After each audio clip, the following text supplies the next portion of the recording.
Zikr ruhun tənəffüsüdür.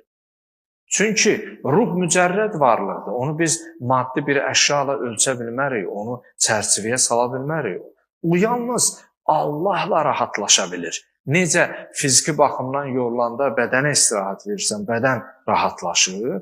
Ruhun da tənəffüsü, nəfəs alması da tənəffüs ərəb sözüdür. Rahatlaması, nəfəs alması məhz Allah zikri ilə baş verir.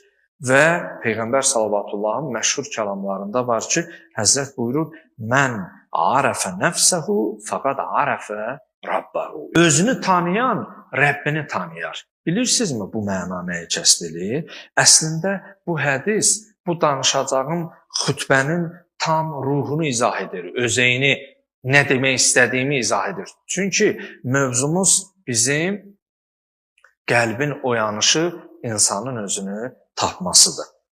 İnsan özünü dərk etdikcə, niyə deyir özünü tanıyan Rəbbini tanıyar? İnsan özünü dərk etdikcə acizliyini, ehtiyaclı olduğunu və möhtac bir varlıq olduğunu dərk edir. O təkəbbür insanlar ki var, onlar həqiqətdə özünü dərk eləməyən insanlardır. O gücün ona özü tərəfindən yox, Rəhman və Rəhim olan Xaliq ilə Allah tərəfindən olduğunu dərk etmiş olsa, o əsla mənəm-mənəmlik eləməz.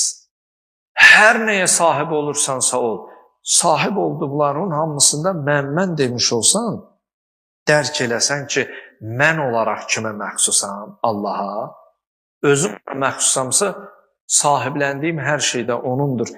Dərk etmiş olsan, Rəbbinə dönüş edəcəksən, qayıdış edəcəksən.